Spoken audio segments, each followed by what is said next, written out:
नमस्ते साहब। जी नमस्कार, बैठिए।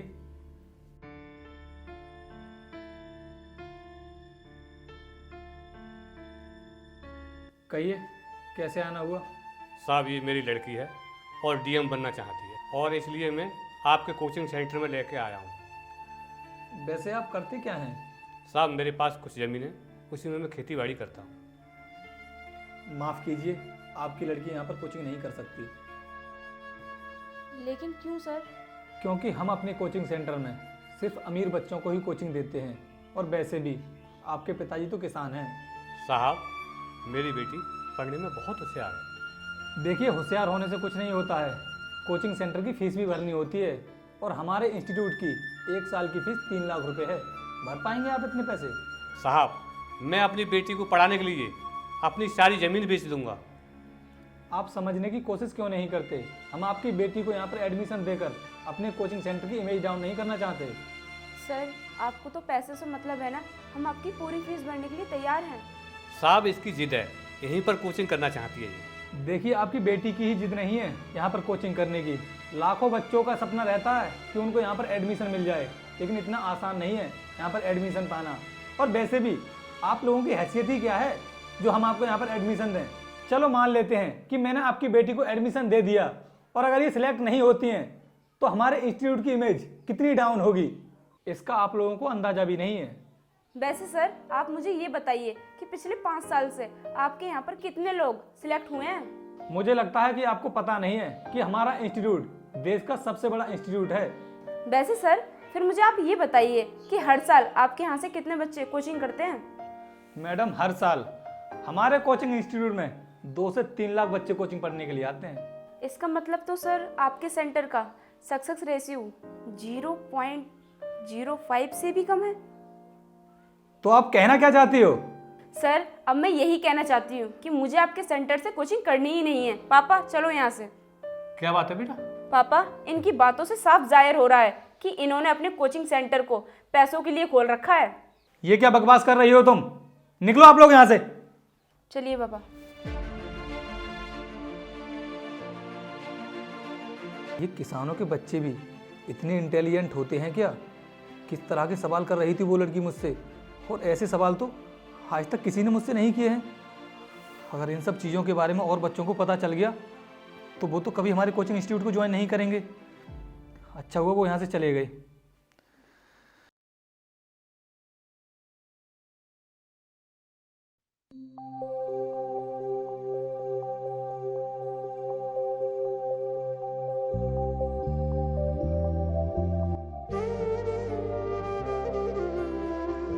अरे बेटी तू पढ़ाई कर रही है? चल हम किसी दूसरे कोचिंग सेंटर को देखने चलते हैं। नहीं पापा, अब मुझे किसी कोचिंग सेंटर पर नहीं जाना, मैं घर पर ही रहकर स्टडी करूँगी। नहीं बेटा, घर पर नहीं हो पाएगा। पापा मुझे अपने ऊपर पूरा कॉन्फिडेंस है कि मैं कर लूँगी।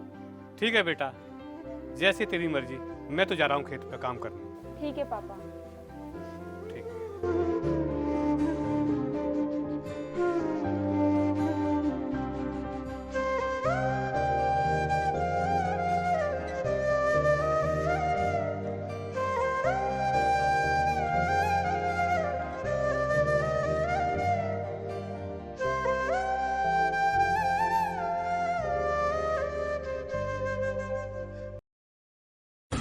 बताओ मुझे, अभी तक किस किस से पैसे नहीं आए हैं? ठाकुर साहब वैसे तो हमने सभी से पैसे ले लिए हैं, लेकिन एक किसान बचा हुआ है जो पैसे नहीं दे रहा है। और ठाकुर साहब हम उसके पास कई बार जा चुके हैं, पर वो पैसे देने के लिए मना कर देता है। अगर ऐसी ही बात है तो फिर मुझे भी तुम्हारे साथ उसके घर जाना पड़ेगा। फिर मैं भी देखता हूँ कि वो कितना बड़ा सूरमा है, पैसे देता है या नहीं। चलो मेरे साथ।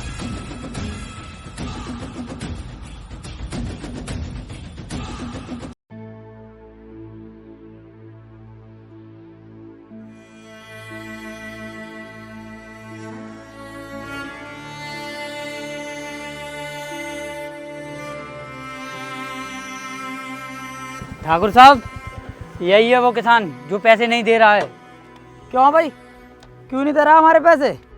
हमारे पैसे का तूने हराम के समझ रखे हैं? अरे ठाकुर साहब आप यहाँ? अरे मुझसे ही कह रहे थे मैं खुद ही चला आता, आपने परेशानी क्यों उठाई?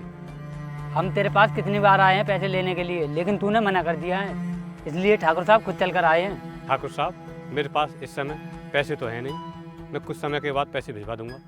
जिस टाइम तूने हमसे पैसे मांगे थे उस टाइम तो बोल रहा था कि ठाकुर साहब आपके पैसे मैं बहुत जल्द वापस कर दूंगा। पूरी 1 साल हो चुकी है, कब पैसे वापस करेगा हमारे? और ये बहाने मत बना, आज ही हमें पैसे चाहिए अपने।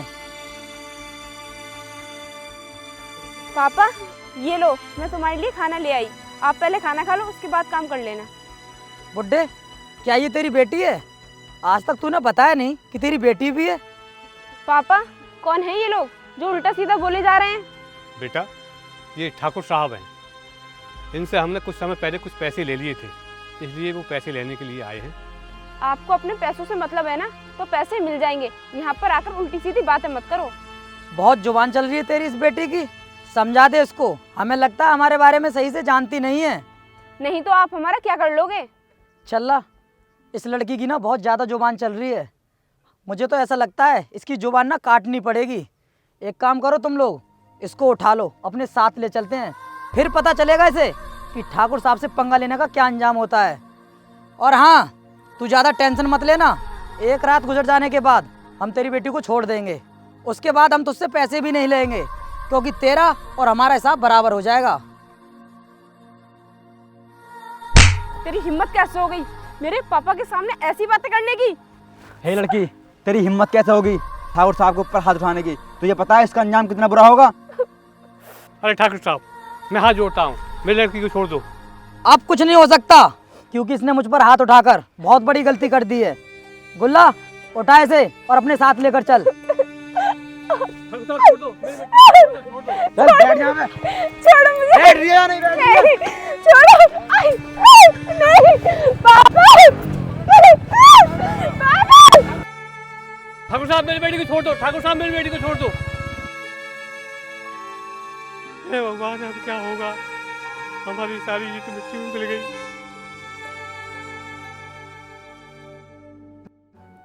देखो अंकल, मैं आपको समझा रहा हूँ, आप ठाकुर साहब के खिलाफ मत जाओ, वो बहुत बड़े आदमी हैं, पुलिस भी उनका कुछ नहीं बिगाड़ेगी। लेकिन मेरी बेटी को 24 घंटे हो गए, अभी तक उसने छोड़ा भी नहीं है। अंकल, उसने इससे पहले भी कई लड़कियों के साथ ऐसा ही किया है, लेकिन वो भी कुछ भी नहीं बिगाड़ पाए। पापा, अरे बेटी, वो दरिंदा है, उसने मेरे साथ बहुत गलत किया पापा, वो बहुत बड़ा दरिंदा है, दरिंदा है। बेटा चुप जा, बेटा चुप जा, चुप हो बेटा, चुप हो, चुप जा तू। बेटा रो मत, तू ही बदला लेगी उससे। हाँ पापा, मैं उससे बदला लेकर रहूंगी, लेकिन पापा मैं उससे बदला कैसे लूंगी? बहन, तुम पढ़ने में बहुत होशियार हो और उससे IAS बनकर बदला ले सकती हो। हाँ भैया, आप बिल्कुल ठीक कह रहे हो, अब मैं उससे IAS ऑफिसर बनकर ही बदला लूंगी।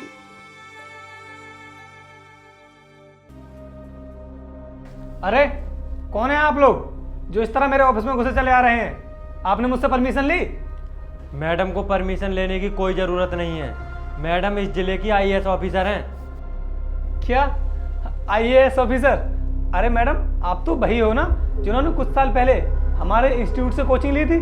बकवास बंद करो तुम अपनी, मैंने कोई तुम्हारे इंस्टीट्यूट से कोचिंग नहीं ली है, हम यहाँ पर किसी केस के सिलसिले में आए हैं।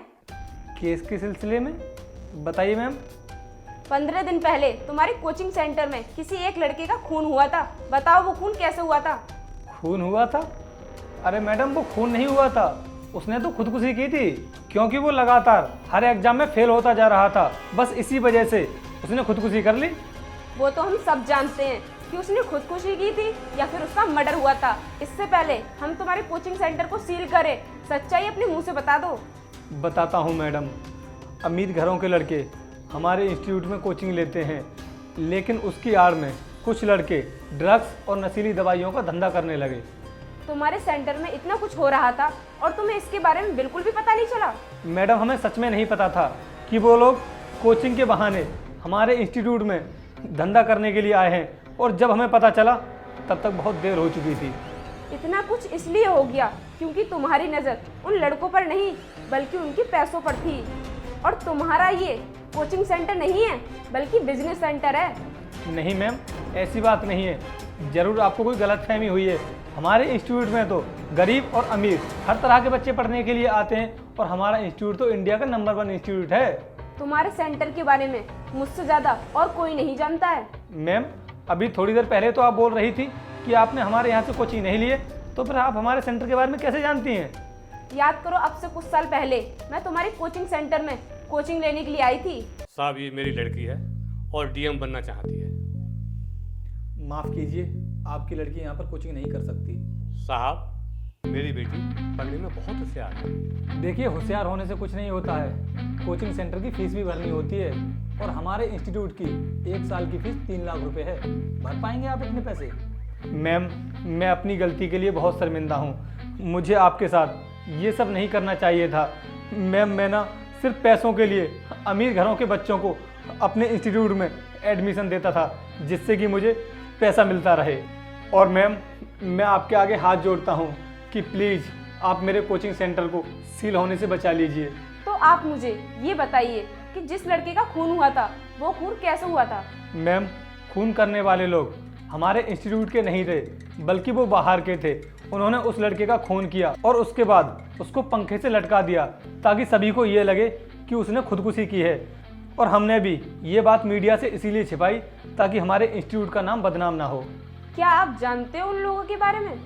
मैम, मैं उनके नाम के बारे में तो कुछ नहीं जानता हूँ, लेकिन हाँ, हमारे सीसीटीवी कैमरे में उनकी फ़ोटो आ गई है। मैं अभी आपके लिए दिखाता हूँ। दिखाइए। मैम, इमेज ज़्यादा क्लियर तो नहीं है, लेकिन अगर आप पता लगा लें तो ये देखिए। इन्हें तो मैं जानती हूँ। ये तो ठाकुर साहब के आदमी हैं जिन्होंने मेरे साथ बदतमीजी की थी और ये गांव से आके शहर में ये काम कर रहे हैं। इन्हें तो मैं छोड़ूंगी नहीं। क्या मैम, आप इन लोगों को जानती हैं? हाँ, मैं इन्हें जानती हूँ और अब ये लोग बचेंगे नहीं और तुम्हें भी इसकी सजा मिलकर रहेगी, क्योंकि तुम्हारी लापरवाही की वजह से ये लोग तुम्हारी कोचिंग सेंटर के अंदर घुस पाए और एक लड़के का खून कर दिया। ये लो अपना फोन। कांस्टेबल, इनको गाड़ी में बैठाओ। चलिए आप। ठाकुर साहब, मैं क्या कहता हूँ कि दूसरे शहरों में भी ड्रग सप्लाई करना शुरू कर देते हैं, इससे मोटी कमाई होगी। मोटी कमाई तो हम कराएंगे आप लोगों की। अरे छमिया, तू तो वही है ना जिसने कुछ साल पहले हमारा दिल खुश किया था। आज तो बड़ी सज धज कर आई है। हमें लगता है आज भी हमारा दिल ही खुश करके जाएगी तू। हाँ, आज भी मैं तेरा दिल खुश करके ही जाऊंगी। हो गया तेरा दिल खुश? आज तूने फिर ठाकुर साहब के ऊपर हाथ उठाया। आज तेरा ठाकुर साहब ऐसा हाल करेंगे तुम मुंह दिखाने लायक नहीं देख कहीं भी। समझ क्या रहे हो तुम मैडम को? मैडम जिले की आईएएस ऑफिसर हैं। 2 मिनट में सारी एकड़ी निकल जाएगी तुम लोगों की। क्या कहा तुमने? IAS officer? लेकिन मुझे एक बात बता, तू कैसे बन गई आईएएस ऑफिसर? तुम्हारे जैसे लोगों को ही सबक सिखाने के लिए मैं आईएएस ऑफिसर बनी हूँ और आज मैं तुम्हारे बुरे कर्मों की सजा तुम लोगों को दिलवा कर रहूंगी। अरे ऐसे कैसे सजा दिलवा दोगी तुम हमें? हमने ऐसा कौन सा गलत काम कर दिया? तुमने एक निर्दोष लड़के का खून किया है और उसके साथ साथ तुम ड्रग्स का धंधा भी करते हो, जो कि पूरी तरीके से इलीगल है। तुम लोगों को ना फांसी होगी, फांसी। कांस्टेबल, तुम देख क्या रहे हो? लेकर चलो तीनों को। मैम, हम अपने किए पर बहुत शर्मिंदा हैं, प्लीज हमें माफ कर दो।